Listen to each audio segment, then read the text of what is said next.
किसी भी बड़ी फिल्म की रिलीज पर आमतौर पर एक ही अलिखित नियम चलता है कि प्रचार तंत्र और सोशल मीडिया फिल्म के हीरो के नाम का ही जाप करेगा। हीरो ही चर्चा का केंद्र होता है, लेकिन कभी कभार ही होता है कि यह नियम टूट जाए। ताजा बॉलीवुड हिट धुरंधर में ऐसा ही हुआ है। फिल्म के स्टार हीरो रणवीर सिंह हैं, लेकिन गूंज अक्षय खन्ना के नाम की है, जो विलेन रहमान डकैत बनकर पर्दे पर आए और सीधे दर्शकों के दिलों पर छा गए। अक्षय के सीन और उनका डांस इतना वायरल हो चुका है कि उनकी चर्चा ने फिल्म के हीरो रणवीर सिंह के साथ साथ संजय दत्त और अर्जुन रामपाल जैसे सितारों की चमक को भी फीका कर दिया है। यह बात इसलिए और दिलचस्प हो जाती है क्योंकि अक्षय खन्ना उन कलाकारों में से है जो मीडिया से दूरी बनाए रखते हैं।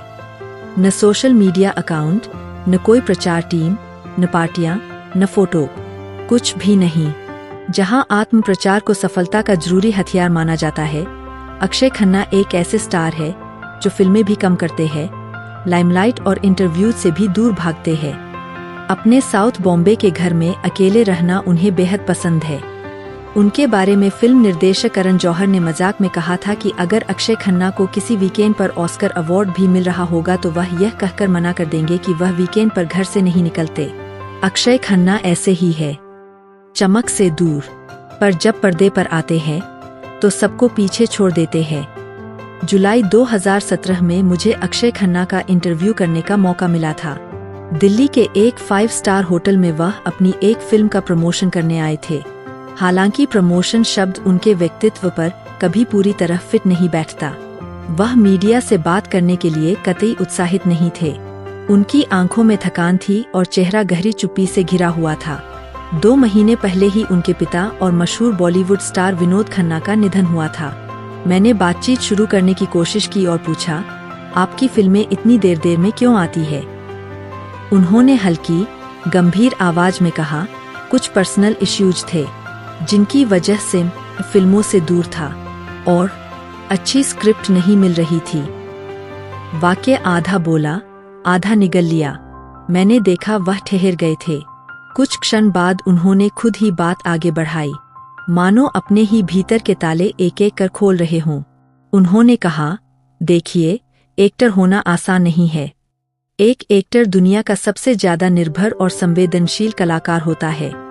बाकी कोई भी कला जैसे लिखना या संगीत बनाना अकेले भी की जा सकती है, लेकिन एक्टर अकेले कुछ नहीं कर सकता।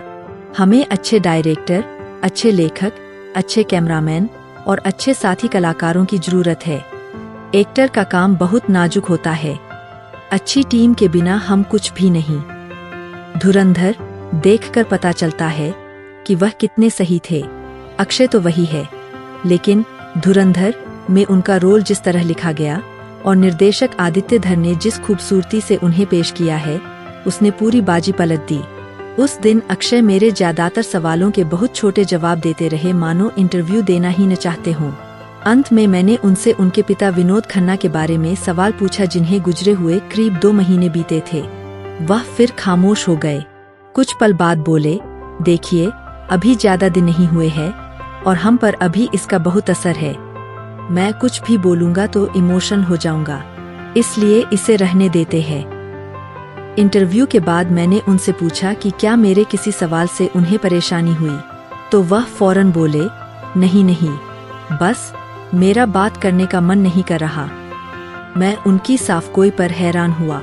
वह करियर में कई साल के ब्रेक के बाद आ रही अपनी एक बड़ी फिल्म को प्रमोट करने आए थे, मगर फिर भी मीडिया से अपने बारे में बड़ी बड़ी बातें करने में उन्हें कोई दिलचस्पी नहीं थी। उन्होंने साफ कहा कि अगर फिल्म अच्छी बनेगी और उनका अभिनय अच्छा होगा तो लोग पसंद करेंगे, चाहे वह फिल्म प्रमोट करें या न करें, चाहे वह फिल्म के हीरो हों या न हों। अक्षय खन्ना का यह विश्वास भी सालों बाद धुरंधर में रंग लाया। इस फिल्म के प्रमोशन में वह कहीं नहीं दिखे, लेकिन वायरल वही है। करीब 28 साल पहले जब पिता विनोद खन्ना ने अक्षय खन्ना को हिमालय पुत्र 1997 में लॉन्च किया था, तब किसी ने नहीं सोचा था कि वह हिंदी सिनेमा का सबसे अनोखा सफर तय करेंगे। अक्षय को बतौर सोलो हीरो कामयाबी नहीं मिली। अजीब संयोग है कि यह बात उनके पिता विनोद खन्ना पर भी लागू होती थी। विनोद खन्ना की सबसे बड़ी ब्लॉकबस्टर्स अक्सर 2 हीरो वाली फिल्में थीं।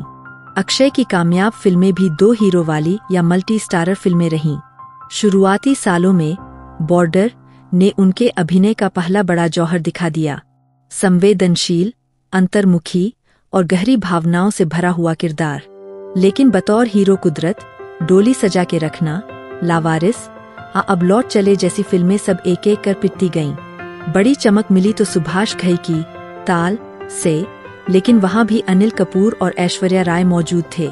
अक्षय की रोशनी हर बार किसी और के साथ बंटी हुई दिखाई देती थी।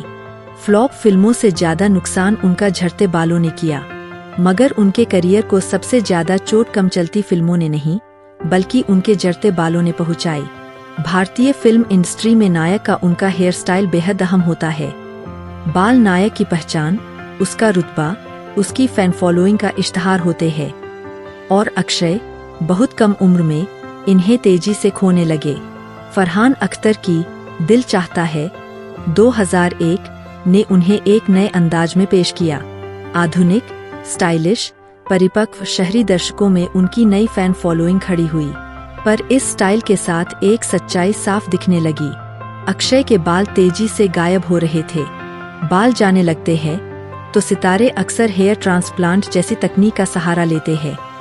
लेकिन न जाने क्यों अक्षय ने ऐसा नहीं किया। इस दौर में अक्षय खन्ना के कई समकालीन स्टार उनसे आगे निकल गए।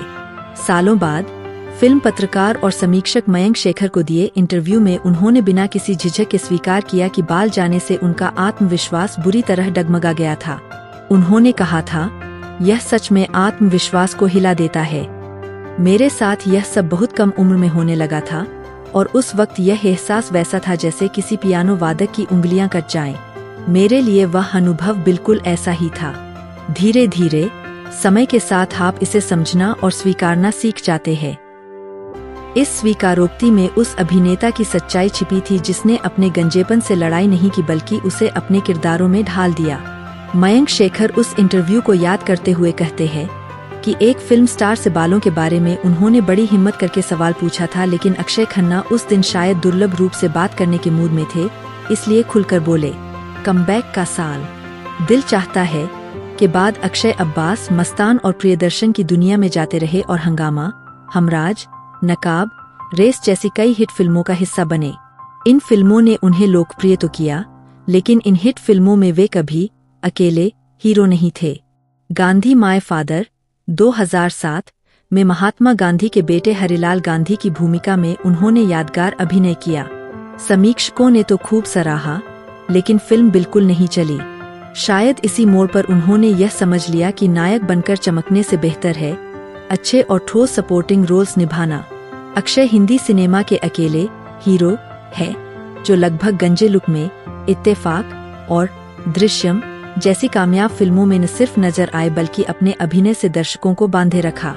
एक नहीं, इस साल की 2 बड़ी हिट फिल्मों में अक्षय खन्ना चमके और दिलचस्प बात यह है कि धुरंधर की गूंज के बीच लोग भूल गए कि इसी साल की सबसे बड़ी ब्लॉकबस्टर छावा में भी अक्षय ने मुख्य खलनायक औरंगजेब की भूमिका में बेहतरीन अभिनय किया था। 2 बड़ी हिट फिल्मों के साथ 2025 अक्षय खन्ना के करियर की सबसे मजबूत वापसी का साल बन गया है। इस जोरदार कमबैक पर मयंक शेखर कहते हैं, अक्षय खन्ना को अक्सर अंडररेटेड कहा जाता है क्योंकि एक प्रमुख नायक के रूप में उन्हें वह स्थान कभी नहीं मिला जिसके वह हकदार थे। थिएटर बिजनेस पर चलने वाला बॉक्स ऑफिस कई उतार चढ़ावों पर टिका होता है और उसमें सबसे महत्वपूर्ण है वह स्क्रिप्ट जो अक्षय खन्ना जैसा अभिनेता की शांत, संयमित और गहरी अभिनय शैली के अनुरूप हो। दिल चाहता है उन विरली फिल्मों में से थी जिसने उनके इस पक्ष को सटीकता से उजागर किया। अब छावा और धुरंधर जैसी एक्शन फिल्मों में यह और ज्यादा स्पष्ट हो जाता है कि कितना भी शोर शराबे वाला माहौल क्यों न हो, अक्षय खन्ना अपनी सधी हुई, संतुलित और असरदार मौजूदगी से तुरंत अलग नजर आने लगते हैं। उनकी कम बोलने वाली लेकिन गहराई लिए शैली उन्हें भीड़ में भी अनोखा बना देती है। कामयाबी की अपनी परिभाषा बयान करते हुए अक्षय खन्ना ने एक इंटरव्यू में कहा था, समझो मैं बिजनेसमैन हूँ और मेरा 500 करोड़ का बिजनेस है, तो जब तक मैं रतन टाटा नहीं बनूंगा या धीरू भाई अंबानी नहीं बनूंगा या अजीम प्रेमजी नहीं बनूंगा तो क्या मैं सक्सेसफुल नहीं हूँ।